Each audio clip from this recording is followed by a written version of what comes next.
Bonjour, je suis Amity, coach de maman entrepreneur. Je vous souhaite la bienvenue dans cette troisième vidéo de mon programme d'abonnement mensuel. Et aujourd'hui, on va parler marketing. Tout d'abord, je voudrais m'excuser pour la qualité de l'image. C'est le soir. Je profite du fait que la maison soit calme pour vous faire cette vidéo, car le début de semaine a été plutôt mouvementé. J'ai eu quelques difficultés à tout caler. Bon, c'est un petit peu les aléas de la vie de maman entrepreneur, n'est-ce pas?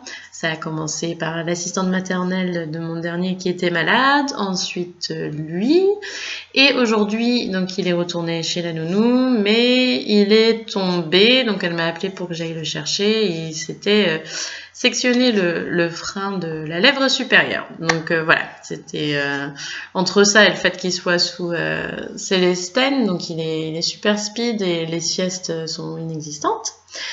Bref, voilà pourquoi je fais cette vidéo avec cette luminosité un peu limite, quoi.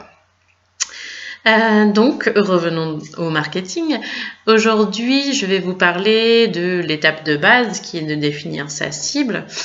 Sachez, mes abonnés, que vous pouvez me poser toutes les questions que vous souhaitez sur le web marketing et je pourrais rebousculer un petit peu le programme des vidéos en fonction pour pouvoir répondre à vos questions au fur et à mesure.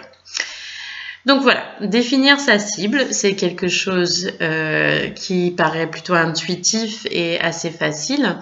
Le problème, c'est qu'on a tendance à un petit peu survoler cette étape puisque parfois ça peut paraître tellement évident qu'on ne va pas assez creuser. Par exemple, moi je pourrais dire en tant que coach de maman entrepreneur, ma cible ce sont les mamans qui ont une entreprise ou qui veulent en créer une. Mais en fin de compte, ce sera intéressant pour moi de cibler un petit peu plus en étant plus précise sur certains critères. Donc pour faire ça, donc ce que je fais avec mes clients en général, c'est que je définis des avatars. Donc je vais définir maximum 5 en principe. Peut-être que vous allez vous rendre compte qu'au bout de 3, vous avez fait le tour de la question, donc il n'y a pas de souci, c'est tout à fait normal aussi. Mais il s'agit en fait de définir des personnages fictifs. Donc, par exemple, je vais dire, moi je suis une agence de voyage spécialisée dans l'écotourisme et mon avatar numéro 1, donc ça va être mon client idéal.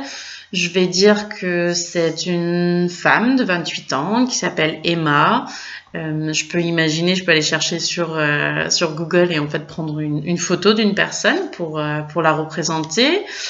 Donc elle est en couple, elle n'a pas d'enfant, elle habite je sais pas dans l'est de la France, dans une grande ville. Elle travaille dans l'éducation nationale et ses centres d'intérêt sont l'environnement, la nature, la lecture, la cuisine. C'est quelqu'un qui reçoit des newsletters d'œuvres caritatives et qui est inscrite sur des forums sur le sujet du voyage. Voilà, donc on peut creuser plus que ça, mais voilà, déjà vous vous rendez compte qu'il y a quand même pas mal d'éléments.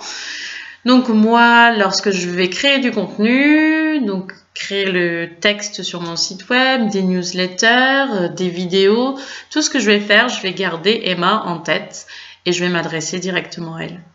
Donc voilà, déjà ça c'est la base, je crée du contenu qui est vraiment pour Emma. Ensuite, la question que je me pose, c'est comment vais-je apporter ce contenu à Emma?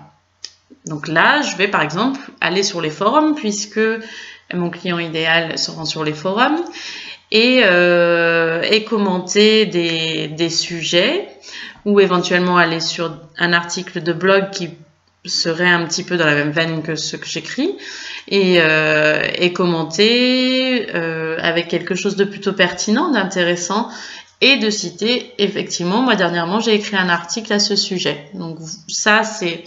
On ne matraque pas son contenu sur les sites des autres, ça se fait pas, mais il est possible d'amener ça assez intelligemment, subtilement, éthiquement, Et à partir de là, il y a du trafic qui se crée, qui vient vers votre site. Et là, ce sont vraiment des EMA que vous allez attirer. Et donc, pour vous, c'est parfait. Voilà, donc ça, c'est un petit peu le sujet des avatars. Comme je disais, le danger quand on définit sa cible, c'est de ne pas être suffisamment précis. En faisant cet exercice avec les avatars, vous allez vous rendre compte qu'en creusant ainsi, dès que vous aurez du contenu à créer, vous allez être plus pointilleux et vous allez vraiment avoir en tête la personne à qui vous vous adressez et ça facilite la création de contenu par la suite. Donc, si vous avez quelques questions, que ce soit là-dessus, n'hésitez pas. J'ai la possibilité de faire d'autres vidéos ou alors de répondre à vos commentaires directement, on verra. Toujours est-il que je vous remercie de suivre mes vidéos de coaching depuis le début du mois. J'espère que ça vous apporte quelque chose. Et n'hésitez surtout pas à me donner vos retours et vos questions. Voilà, bonne soirée.